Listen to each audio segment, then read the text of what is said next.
Na época que essa história aconteceu, eu tinha 18 anos. Eu e a minha namorada geralmente íamos para uma casa abandonada aqui na cidade para namorar um pouco, mas a polícia local fechou a casa e colocou cerca em volta por causa de vandalismo. Então, na esperança de encontrar um outro lugar calmo para os nossos encontros, eu rodei os arredores da cidade e acabei achando o cemitério que estava desativado. Ela não gostou muito da ideia, mas como ela não encontrou nenhum outro lugar mais calmo, ela concordou em ir para lá. Então, lá fomos nós. Eu entrei pelo que parecia ser a parte de trás do cemitério e não tinha nem cercas. Era muito velho aquele cemitério. Então, eu parei o carro no que eu achei ser um bom local e nós estávamos nos beijando quando eu ouvi um barulho. Eu não sabia o que era, mas não estava tão curioso assim, então eu tentei esquecer aquilo. Mas aí eu ouvi de novo e parecia que estava vindo de trás do carro e eram 2 batidas rápidas. Eu parei de beijar a minha namorada e comecei a prestar atenção e nada. E quando eu ia abraçá-la de novo, aquele barulho aconteceu e eu resolvi sair do carro para ver o que poderia ser. Estava muito frio lá fora e eu podia ver a minha respiração sair da minha boca. Eu olhei em volta, mas não vi nada. E como estava frio, eu resolvi entrar. E quando eu estava virando, eu vi os 2 olhos vermelhos se mexendo atrás do carro e eu fiquei em choque.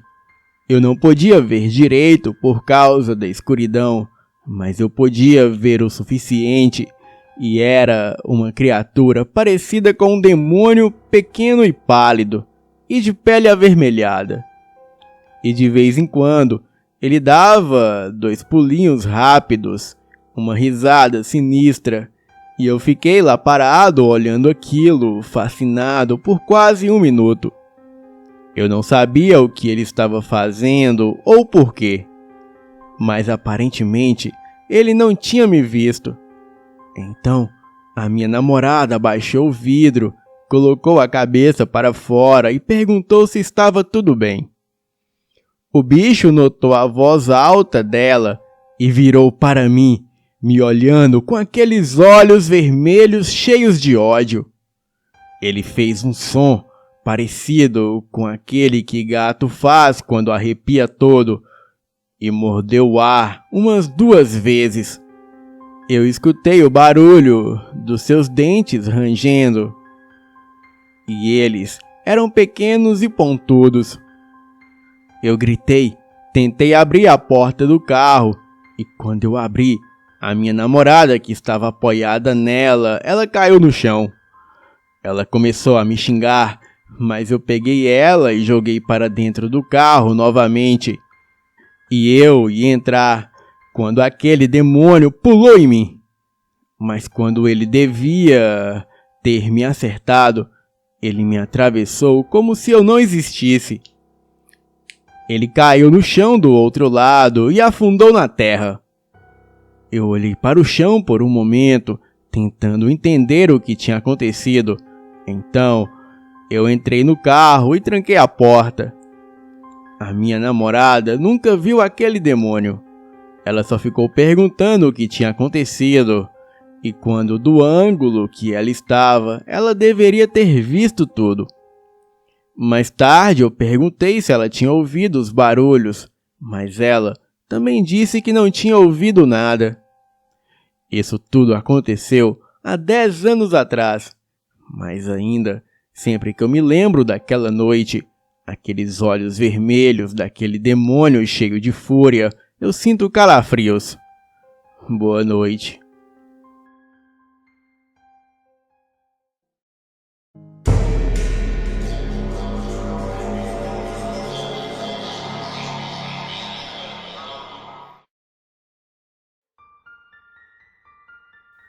Eu cresci como uma criadora de gado, em uma típica família de criadores de gado.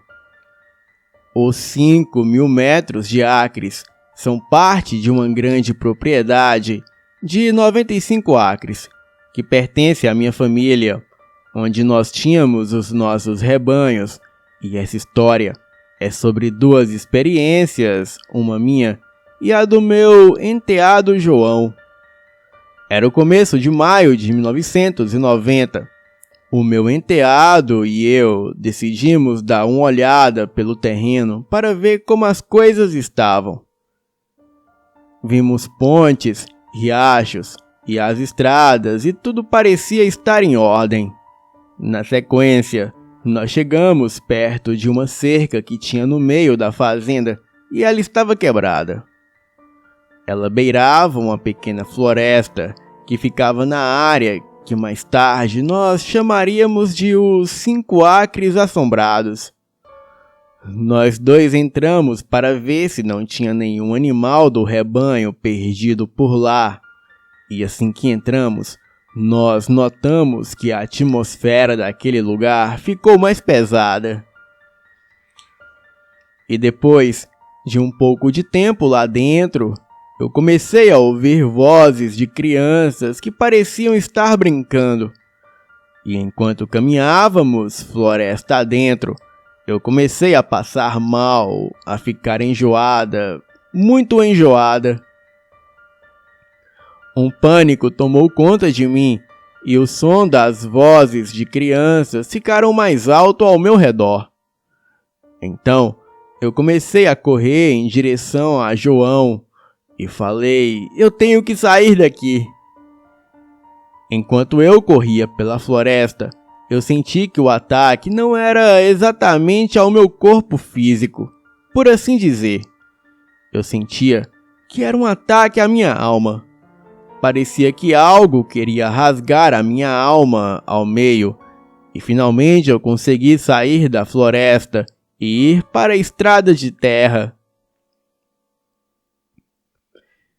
Eu estava esperando o João na estrada, quando ele saiu da floresta e falou: que merda foi essa que deu em você?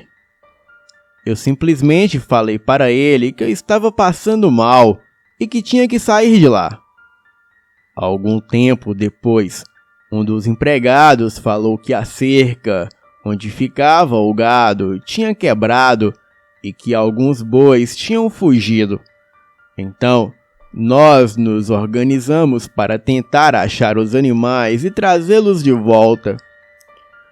O meu marido, o empregado e o João foram para a região onde estavam os 5 acres.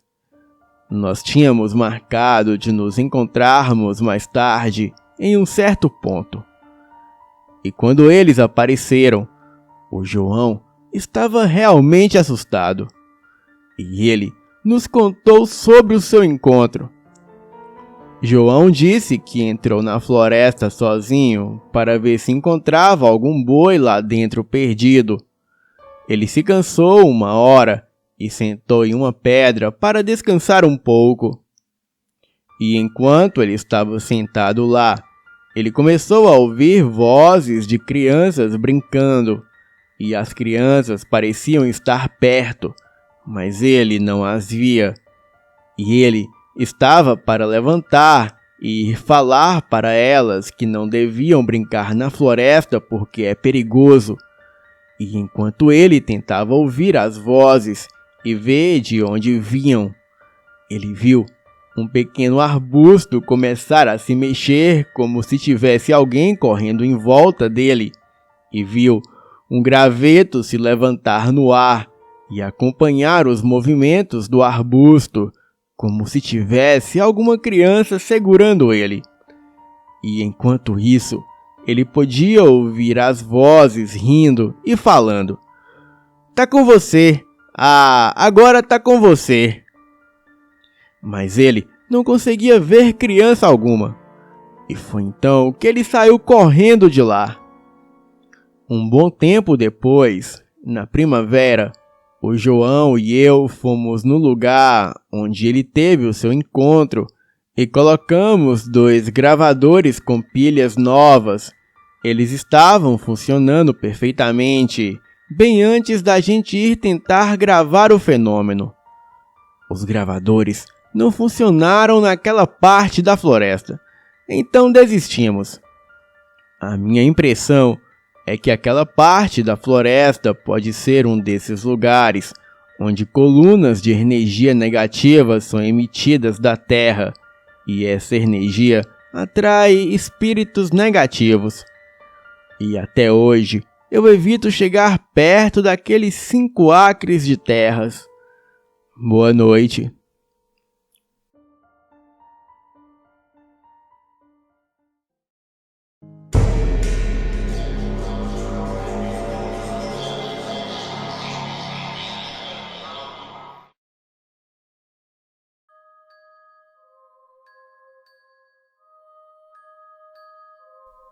Essa história se passou no início da minha adolescência. Hoje eu tenho 40 anos e posso ainda lembrar-me do ocorrido como se fosse ontem. Bem, vamos ao relato. Nós tínhamos no bairro bons vizinhos e era na década de 80. E eu e a minha família estávamos acostumados com um bom relacionamento com a vizinhança em geral. E tudo era tranquilo e calmo. Mas quando a vizinha da frente, uma senhora muito velha, decidiu se mudar para a casa do seu filho, abriu uma brecha para o que nós iríamos considerar como um acontecimento sobrenatural. A casa da senhora Ana, que havia se mudado, era enorme. E eu e os meus irmãos a conhecíamos por dentro, porque vez ou outra nós a visitávamos junto com a minha mãe. Afinal, como bem disse, nós tínhamos um ótimo relacionamento com todos. Um grande corredor ligava a sala aos 4 quartos da casa, 2 de cada lado, e um grande banheiro aos fundos. E tinha também um grande quintal com um pé de abacateiro no canto esquerdo, e era uma bela casa. E no lugar da senhora Ana, mudaram 3 irmãs, a Clara, a Josefina e a Marília. Infelizmente, a Marília era doente e tinha um mal no estômago, e era o que a minha mãe dizia para o que hoje eu conheço como câncer. A pobre Marília sofria muito e vez ou outra podíamos escutar os seus gritos pela noite adentro.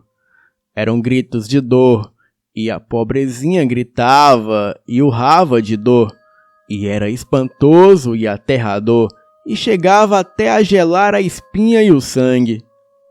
O tempo passou e a pobre Marília ia resistindo à doença, mas os gritos persistiam noite adentro, como um lembrete do seu sofrimento e angústia. E muitos vizinhos chegaram a comentar que melhor seria a morte a ter que suportar tamanho sofrimento. As preces e orações passaram a fazer companhia aos gritos de Marília, e toda a vizinhança pedia pelo fim daquele martírio. E finalmente, fora concedido a Marília o descanso que ela tanto merecia. Numa quinta-feira de céu nublado, em que as folhas de outono caíam sobre as ruas e não se ouvia pássaro algum, a Marília faleceu. Todos ficaram aliviados pelo fim do seu sofrimento, e todos também imaginavam que seria o fim dos gritos e de dor da pobre Marília, e não poderiam estar mais enganados, pois naquela mesma quinta-feira, quando a noite chegou perto das 23 horas, tudo começou. Primeiro foram gritos esparsos, mas depois os gritos se tornaram ininterruptos e altíssimos, e foi impressionante. Aqueles mais céticos imaginaram tratar-se de alguma brincadeira de algum moleque mal educado, mas pela manhã, para o assombro de todos, Eles viram um enorme caminhão-baú para a frente da casa das irmãs de Marília. Alguns vizinhos que se assomaram às irmãs as questionaram do porquê daquela mudança repentina. As irmãs, com o rosto pálido e um olhar sombrio, voltaram-se para os vizinhos curiosos e disseram: "Por que estamos nos mudando? Ora, vocês não ouviram os gritos?" Os vizinhos retrucaram: "Ora, meninas, deixem disso, era brincadeira de algum moleque travesso." As moças, por sua vez, disseram: "Pessoal, os gritos saíram do quarto de Marília e o quarto estava trancado." Aquilo foi como se uma bomba tivesse caído sobre a vizinhança. Os gritos persistiram pelas noites, até que enfim, no 7º dia, quando aconteceu a missa de 7º dia, tudo aquilo parou. Mas há quem diga que até hoje os gritos ecoam pela casa das irmãs e ninguém nunca conseguiu mudar para lá e ficar por mais de uma semana. E devido a isso, a casa permanece abandonada até os dias de hoje. E você, teria coragem de passar uma noite no quarto de Marília? Boa noite.